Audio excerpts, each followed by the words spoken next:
List జిల్లా ఇప్పటి వరకు సాంప్రదాయం మెరిట్ లిస్టులు డిఎస్సిలో మెరిట్ లిస్ట్ కట్టాలంటే జిల్లా కలెక్టరేట్లో కట్టేవాళ్ళు కదా, ఎందుకు కట్టలేదు మీరు?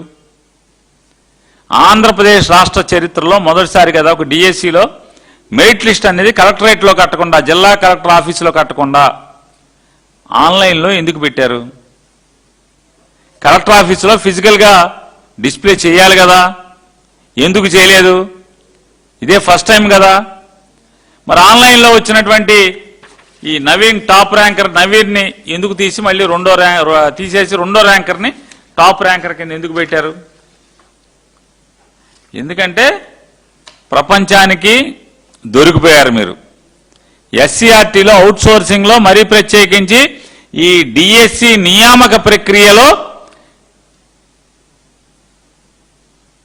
కీ రోల్ పోషించినట్టు లేదా మంచి పాత్ర పోషించినటువంటి, అంటే మార్కులు పేపర్ గురించి కానీ లేదా మార్కులు అప్లోడ్ చేయడంలో కానీ మార్కులు క్రోడీకరించడంలో కానీ అన్నిట్లో కూడా ఈ నవీన్ లాంటి పాత్రలు చాలా ఉన్నాయి కాబట్టి, అందులో నవీన్కే ఫస్ట్ ర్యాంకర్ వచ్చింది కాబట్టి మీ శీలం కాపాడుకుంటాం కోసం, అంటే ఆల్రెడీ మీ వ్యాపారం బట్టబయలైపోయిందని చెప్పనేది ఒక్కసారి ఉలిక్కిపడి ఈ లిస్టులు మార్చారు.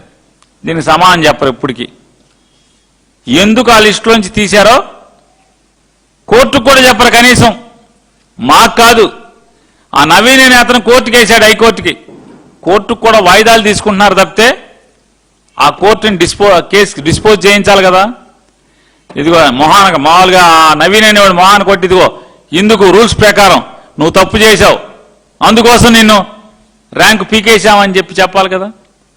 చెప్పకుండా దావాని సాగదీస్తూ దావాని పాత దావా కింద ఎప్పటికో దాన్ని తీసేస్తా అంటే వెనక్కి మలుచుకుంటా వెళ్ళి ఆ వేడి తగ్గించేదానికి రిట్ పిటిషన్ని వాయిదాల మీద వాయిదాలు తీసుకుంటున్నారు తప్పితే, ఈ నవీన్ అనే అతను మిమ్మల్ని కోర్టుకు లాగాడు, నాకు ఫస్ట్ ర్యాంక్ వస్తే నాకు ఉద్యోగం ఇవ్వలేదని చెప్పని. మీరెందుకు నవీన్ అనే అతన్ని ఫస్ట్ ర్యాంక్ డిక్లేర్ చేశారు ఆన్లైన్లో కృష్ణా జిల్లా లిస్టులో? ఎందుకు తీసేశారు రెండో రోజున? ప్రపంచానికి చెప్పాలి కదా. చెప్పకుండా జగన్మోహన్ రెడ్డి గారికి ఇంటికాడ గేట్ బయట నుంచున్నాను, వాళ్ళ బాత్రూమ్ దగ్గర నుంచున్నాను, వాళ్ళ ఇంటికి అవతల నుంచున్నాను, సొల్లు కబుర్లు. పిలిచాను, జగన్ రాలేదు. ఇన్నిసార్లు మాట్లాడుతుంటే సమానం చెప్పే మొగోడు లేడు.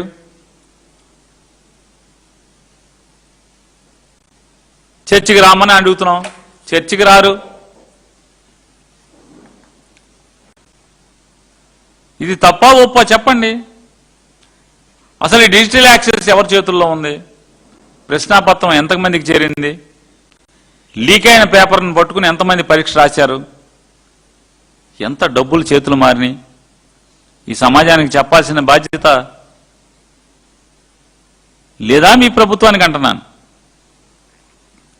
అసలు ఇంకా పచ్చి దాగా ఏంటంటే, అంటే దొంగతనాల్లో పలు రకాలు ఉంటాయి.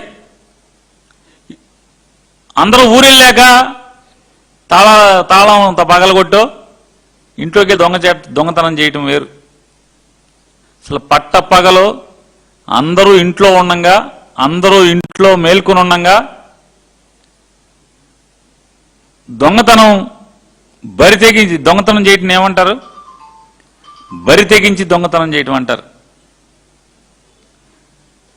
అంటే భయం కానీ, ఈ వ్యవస్థ ఏం చేస్తుందో, పోలీసు ఏం చేస్తుందో అనేటువంటి వెరుపు కానీ లేకుండా బరి తెగించి దొంగతనం చేసేవాడిని, పగలే ఇంట్లోకి వెళ్ళి మనుషుల మధ్య దొంగతనం చేసేవాడిని అంటారు, బందిపోట్లు అంటారు.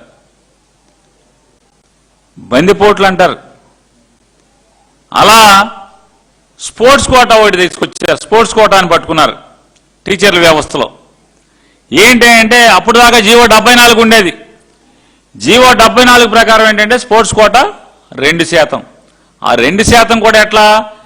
వాళ్ళు అందరితో పాటు సమాన విద్యార్హతలు ఉండాలి, ఆటల్లో ప్రావీణ్యత నైపుణ్యాలు ఉండాలి, మెడల్స్ సాధించాలి.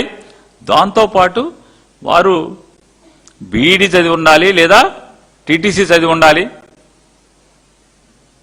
దాంతో పాటుగా టెట్ పాస్ అయి ఉండాలి, డిఎస్సి పాస్ అయి ఉండాలి. డిఎస్సిలో క్వాలిఫై అవ్వాలి, టెట్లో క్వాలిఫై అవ్వాలి, బీఈడీ ఉండాలి. ఇవన్నీ ఉంటే దానికి అదనంగా 2% స్పోర్ట్స్ కోటాలో దేశంలో లేదా ఆంధ్ర రాష్ట్రాన్ని తీసుకెళ్లి దేశంలో తలమానికంగా తెచ్చినటువంటి పథకాలు, భారతదేశాన్ని తీసుకెళ్లి ప్రపంచాల్లో ఎక్కడ తలమానికంగా తెచ్చిన పథకాలు ఉంటే ఆ పథకాలకి ఉద్యోగాలు ఇవ్వటం అనేది నారా చంద్రబాబు నాయుడు లేదా నారా లోకేష్ నాయుడు విద్యాశాఖ మంత్రి అయ్యే వరకు రూల్ ఉండేది. అది జీవో 74. నారా లోకేష్ నాయుడు కరెక్ట్గా ఈ టీచర్ల నోటిఫికేషన్ ఇచ్చే రోజే 19వ తారీఖు ఏప్రిల్ 25వ తారీఖు ఏప్రిల్ 2025 సంవత్సరం 19వ తారీఖు ఏప్రిల్ 19/4/2025న ఆ రోజే డిఎస్సి నోటిఫికేషన్ ఇస్తారు. అదే రోజు ఒక గంట ముందుగా స్పోర్ట్స్ కోటాని కొత్త జీవో ఇస్తారు. పాత జీవోని రద్దు చేసి జీవో నెంబర్ 4 స్పోర్ట్స్ డిపార్ట్మెంట్ ఇస్తుంది, జీవో నెంబర్ 47 జిఐడి ఇస్తుంది. 2 ఒకే రోజు జీవో ఇస్తారు. ఏంటయ్యా అంటే అసలు పరీక్ష అందరితో పాటు సమాన విద్యార్హతలు అక్కర్లేదు, పరీక్ష అర్హతలు అక్కర్లేదు, టెట్ అక్కర్లేదు, డిఎస్సి రాయక్కర్లేదు, పరీక్ష రాయాల్సిన పని లేదు. రాయకుండా ఏదో పిచ్చి సర్టిఫికెట్ ఉంటే చాలు. ఆ సర్టిఫికెట్లన్నీ ఏంటయ్యా అంటే రకరకాల అసోసియేషన్లు. ఈ అసోసియేషన్లు ఎవరయ్యా అంటే జీవో 4 జీవో చూసారా, ఆ పై జీవో చూడండి 19/4/2025 కరెక్ట్గా నోటిఫికేషన్ డిఎస్సి నోటిఫికేషన్ వచ్చే రోజే. కింద చూడండి జిఐడిది జీవో నెంబర్ 47. ఆ 2 జీవోలు ఏంటయ్యా అంటే ఏం అక్కర్లా, నీకు అసలు చదువు అక్కర్లా, టెట్ అక్కర్లా, ప్రవేశ పరీక్షలు అక్కర్లా, డిఎస్సి అక్కర్లా, ఏమీ లేకుండా పోనీ ఈ రిక్రూట్ చేసిన వాళ్ళు ఎవరన్నా ఓన్లీ వ్యాయామ ఉపాధ్యాయులు అనుకుంటారేమో. వ్యాయామ ఉపాధ్యాయులు కాదు వీళ్ళు. సైన్స్ చెప్తారు, ఇంగ్లీష్ చెప్తారు, లాంగ్వేజెస్ చెప్తారు, సోషల్ చెప్తారు, మ్యాథమెటిక్స్ చెప్తారు. అన్ని పరీక్షలు 8వ క్లాస్ వాళ్ళు 9వ క్లాస్ వాళ్ళకి కూడా చెప్తారు. వీళ్ళు లోకేష్ గారు నియామక పత్రాలు ఇచ్చిన వాళ్ళు స్పోర్ట్స్ కోటాలో వాళ్ళు టెట్రా ఎక్కర్లేదంట, నీట్రా టెట్ వద్దు, డిఎస్సి వద్దు, ఏమీ లేకుండా సరాసరి ఉద్యోగం ఇచ్చేస్తాయంట. ఏమవ్వాలి వీళ్ళ పిల్లలు? నారా లోకేష్ గారు కొడుకు ఈ గవర్నమెంట్ స్కూల్లో ఈ స్పోర్ట్స్ కోటాలో చేరినోడు ఎవరి దగ్గరైనా చదువు చెప్పించారా? చెప్పించున్నప్పుడు ఛాలెంజ్ చేస్తానా?